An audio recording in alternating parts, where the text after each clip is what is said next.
Hi, good morning. Mark has asked us to give us give you our insights into lockdown. Now, I'm a retired hospital doctor.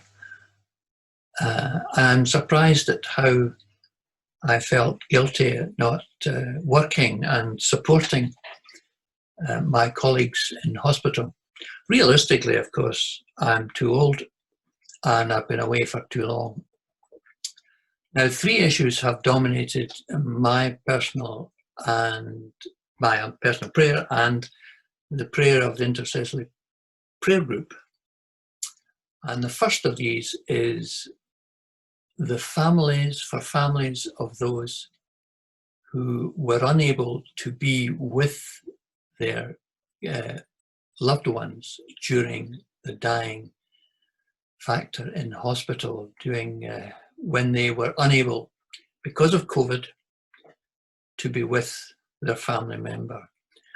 And this is very important for the grieving process. It reminds me of how fortunate May and I were with our daughter Annie at her home when she went to heaven.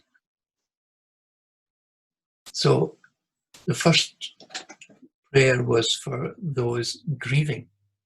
Secondly, now I have health issues like most people, some annoying, some painful, and the NHS has been unable to deal with these at the present time.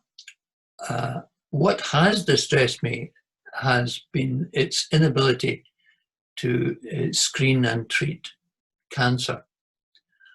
And this has been delayed, as you know.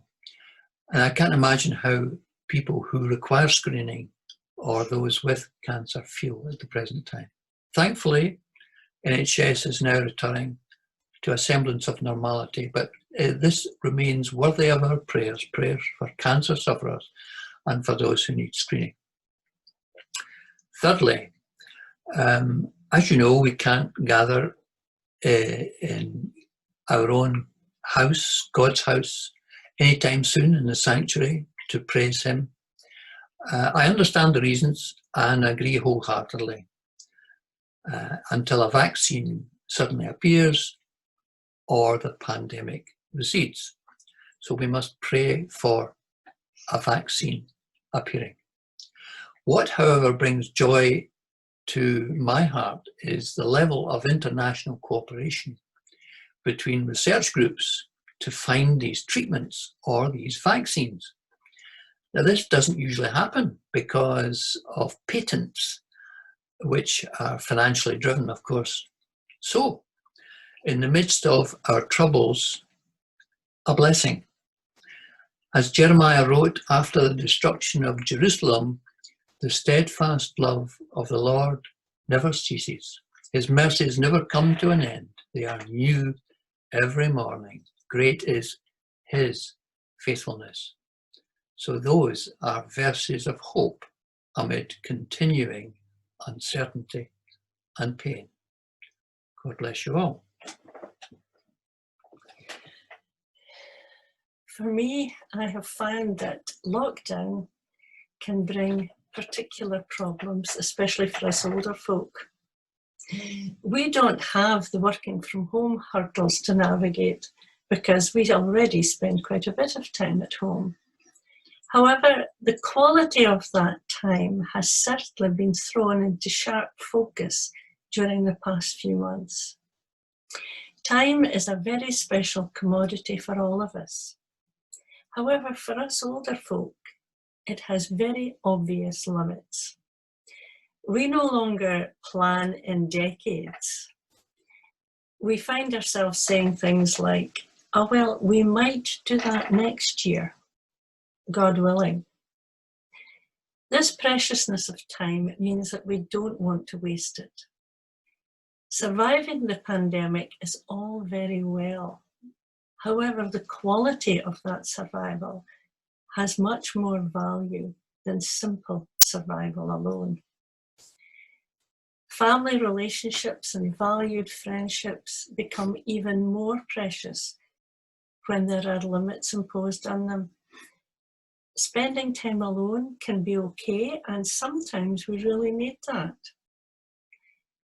But spending time with those we love recently has become not just good, it has become vital.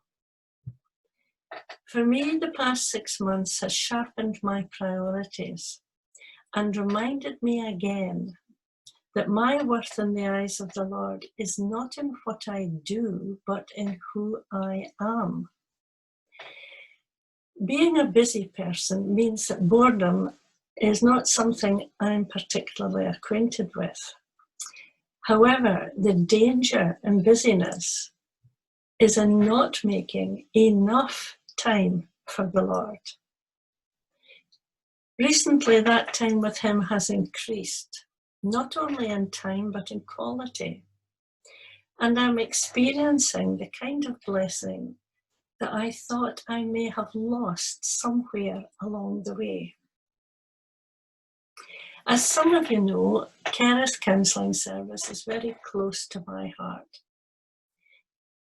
With retirement in mind, reducing my involvement has proven to be a bit of a challenge. These past months, however, have helped me realise that as my hands empty of the responsibilities of Kerith, I'm finding that God is filling them with other things He wants me to do. So where does all this leave me regarding my experience of lockdown? It leaves me very thankful for all that the Lord has taught me during these months. I'm also very thankful that my loved ones have escaped the serious effects of COVID infection. I'm also very thankful for my faith in Jesus Christ, with whom I will spend eternity, and that will be the best time of all. May I leave you thinking of the words from 2 Timothy 1:12.